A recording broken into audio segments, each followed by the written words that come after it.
I'm your boy Skills, and today we're back reacting to football. Yeah, we're reacting to some football. Today we're going to react to an awesome video about Jude Bellingham. Now, like always, I'm always going to leave the link down below to every video we watch together. How Jude Bellingham became the next midfield sensation. That sounds like a pretty good video. In the comments down below, before we go any further, I want you to rank Jude Bellingham on a scale of 1 to 10 based off of his career at Dortmund so far. I got my Groot cup. Hold on. Let me go ahead and hit that full screen for y'all. Cause take a look. Look at that. You know Groot. Y'all know Groot. Don't play. You know who Groot is. We're here today to watch this video, man. So without further ado, let's get started. Jude Bellingham has become one of the best midfielders in the world. With him only being 19 years old, he's already worth over 100 million euros and is bound to be the next Galactico at Real Madrid. He already is. Jude's story is inspiring, with him not being interested in football whatsoever, to then being a legend at Birmingham City, and then becoming the captain of Borussia Dortmund for some time. So how did Jude Bellingham essentially come out of nowhere to become the next big thing in football? Well, let's take a look at the rise. I'm gonna be honest with y'all. I love football.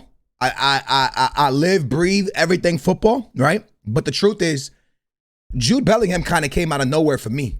I'm going to be a stack with y'all. I usually know about a lot of the stars when they're coming up. I didn't really know much about Jude Bellingham. He kind of exploded onto the scene. So maybe that's just me being dumb. Jude Bellingham was born on June 29, 2003 in Stourbridge in England. Now, Jude was born into a football family. His father, Mark, was very involved in football, with him being a prolific goal scorer in non-league football in England and has apparently scored over 600 goals. Not only that, Jude's younger brother is also a Birmingham City player, so clearly football was in the Bellingham genes. He has a brother? However, Jude Bellingham had no interest in football when he was growing up. When his dad used to take him to his non-league games, Jude paid no attention to what's going on the pitch, and instead he picked grass for the entirety of the game. Plus, his mom came out and said that whenever they gave Jude a football, he just threw it back and didn't want to play with it. However, when he was 6, football finally clicked for Jude Bellingham, and he became obsessed with the sport. Then, when he was 8 years old, playing for his local team Stourbridge, he was scouted by someone at Birmingham City, and Jude Bellingham signed for their academy.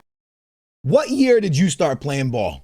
What was the first memory you have? Maybe you joined a team. Maybe your parents threw you on a team. What was your first memory of playing 11v11? At what age were you when you first kicked off? Because he kicked off at 6 years old. At that young age. Now, one of his first coaches at Birmingham, Mike Dodds, said that when he first joined, he showed good potential, but nothing too out of the ordinary. He just seemed like a good footballer with decent potential. However, when Jude Bellingham started playing for the under-10s, he started scoring a lot of goals, and that's when the Birmingham staff realized that Jude was special and wanted him to move to the next age group. However, Jude didn't want to leave all of his friends in the under-10s, so that's when the Birmingham staff came up with an idea where Jude could play in one half for the U10s, and then I gotta pause this real quick. This is a dope video. Go show this YouTuber love. Link in the description down below. Beautifully well put together video. Unbelievable. Make sure to click that link in the description. Show him some love. Give him a like, maybe a subscription, all right? U11s for the other half, since both of the teams were playing at the same time. When Jude played one half with the under-10s, he scored 15 goals. 15 goals in one half? Nah, that's mad. After this, the Birmingham coaches knew that Jude had no choice but to move up to the under-11s permanently, and Jude reluctantly agreed. After a few years, everybody around the Birmingham club knew that Jude Bellingham was special, so when he was 14, he started to play for the under-18s, 4 years above his age group. Then when he was 15, he got promoted to the under-23s and reunited with former coach Mike Dodds, who helped Jude Bellingham improve his game tremendously and gave him a ton of confidence. After great performances with the under-23s, he was ready for first team action despite still being extremely young. During preseason for the 1920 season, Bellingham played in the friendlies and scored goals in them, which convinced the head coach at the time to let him be a mainstay with the squad. Then when the season started, Bellingham became Birmingham City's youngest ever first team player when they played against Portsmouth, while he was still only just 16 years and 38 days old. Then on the 31st of August, Bellingham made his home debut for Birmingham in the game against Stoke City, where he I think Barcelona threw like a 15-year-old in the other day, right? I could be tripping, but I think in a Barca game they threw a 15-year-old.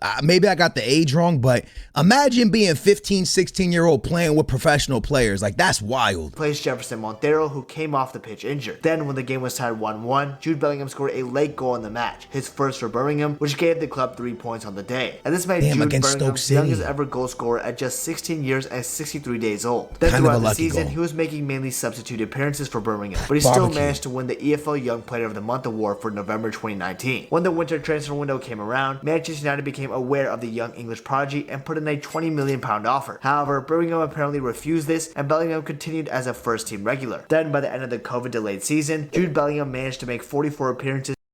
Ain't no way Manchester United didn't let this guy get away. They offered 20 and they said no. Should they have gone higher? I mean, obviously, we know now they should have.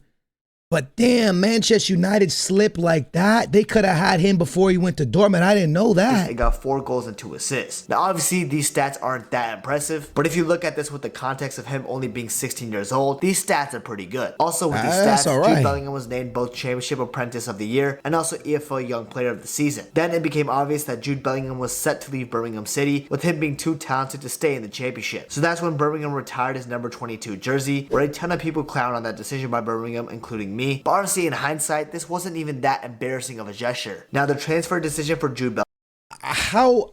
For all my English viewers, how different is the Premier League from the Championship? Would you say it's like crazy levels above? Like if you're a top tier Championship team and you're playing a low tier Premier League team, like a team getting close to relegation battle, is it that much of a difference? You know what I mean? Because personally, I think if Manchester United understood and saw this kid early on like that, I think they should have really, because if the football's not that different, I think they really should have went and pulled the trigger, especially with the fact that their midfield hasn't really been that great.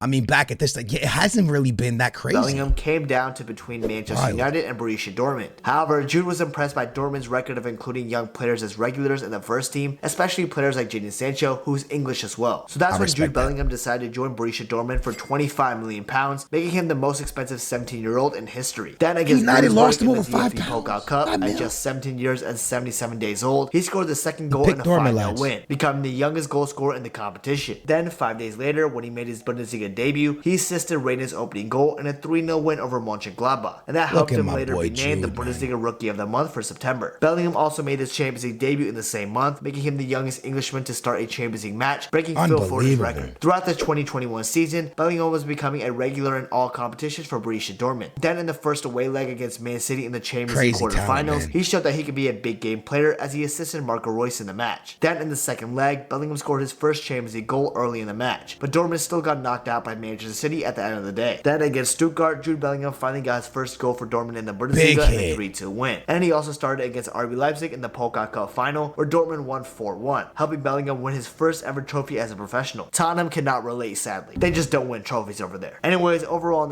Oh!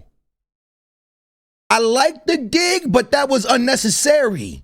The dig, listen, it's a good...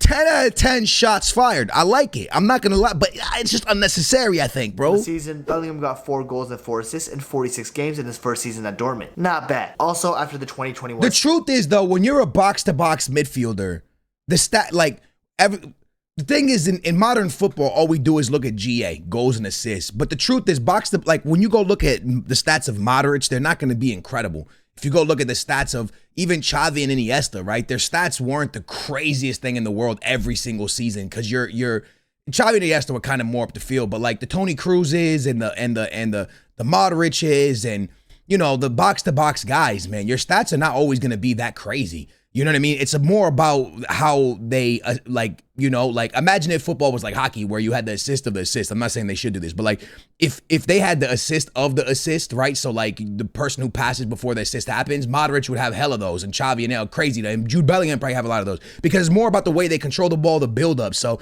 I don't think the stats really matter on a player like this. Up, Bellingham deservedly won the newcomer of the season. Then in the 21-22 campaign, Jude Bellingham improved his stats drastically as he grew more familiar with the Bundesliga and Dortmund, because in 44 games, he got 6 goals and 14 assists, which is 12 more goal contributions compared to the season prior. However, despite Jude Bellingham's good form, there wasn't anything too monumental for Dortmund this season. They got knocked out of the Champions League in the group stages and had no chance of winning the Bundesliga that year as well. It just wasn't a good season for Dortmund, but a good season for Bellingham. However, there was some controversy this season for Jude Bellingham though. But real quick before we talk about that, please remember to subscribe. Make sure to check him out. He's a great YouTuber. I appreciate it, and it means a lot. So great YouTuber. Back to the controversy in the clash against Bayern Munich in the Bundesliga. Bayern won the match through a controversial penalty, while Dortmund's 2 penalty appeals were turned down by referee Felix Weyer, the ref who previously took part in a football match-fixing scandal in 2005. Jude Bellingham proceeded to speak about this in an interview after the match, saying, "You give a referee that has match-fixed before the biggest game in Germany, what do you expect?" The German FA were not so happy about this and fined Bellingham 40,000 euros. Now, in my opinion, why did the German FA hire a referee who has match-fixed before? Listen, I believe in second chances. We all deserve one. But damn, what did the German FA expect, bro? No pushback?